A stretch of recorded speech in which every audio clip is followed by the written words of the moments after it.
I just think that there was so little time to really come up and finalise those outstanding issues. So about a week and a half ago, Michel Barnier said we've concluded around 80% of the terms of the UK's exit. So that's still 20% that needs to be resolved, including the Irish border. And then, of course, in addition to that, you need a political declaration about the future relationship. There was no way that in a week both sides were going to But they could have showed reasonable progress to go through and say November could be live for two reasons. One, because the Europeans meet to say what we're going to do with no deal, or two, so they can say, yes, we've made enough progress, now we can move on to the next phase. Yeah, absolutely. I mean, I think the Prime Minister really wanted to go to Brussels this week and say, look, we've actually almost finalised and reached a deal, and this is great because then when we meet next time we can talk about the future. But, between now and that special Brexit summit in November, we still have a couple of weeks. Negotiators will be travelling back to Brussels. So, who knows? I mean, if they've achieved this much progress in a week, maybe they'll be able to finalise it in time. Is it really just down to an indefinite period or a definite out from this customs union deal potentially that she's proposing, or that has been proposed by various parties? Is it really as simple as that? The Brexiteers would accept an agreement up to the end of transition, or at least until we've got a free trade deal. The European Union won't accept a timer. Is that it?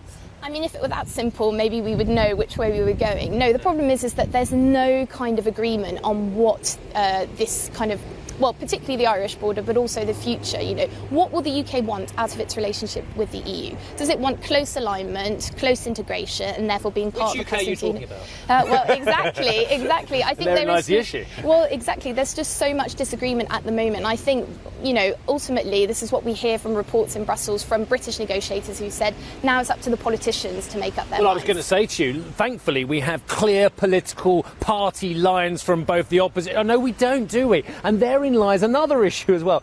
What about Mrs May's days? I mean, we heard over the weekend, obviously, David Davis going on again, Bojo going on again, but the more important thing was perhaps the number of MPs writing to express no confidence. We understand it's somewhere in the region of 42 to 44 letters, not the 48 that would trigger a leadership contest as well. But we understand there are 50 to 80 ERG MPs. If they wanted to push for a leadership battle, they could, couldn't they? Yeah, they could absolutely, but we're not there yet. We're not on 48, and we still have some time. So I think the Prime Minister is really going to be with her cabinet concentrating on trying to finalise a deal. And I think until we've reached that point, let's not be talking about leadership contest and new leaders. But, everything is up for grabs in this Brexit negotiation.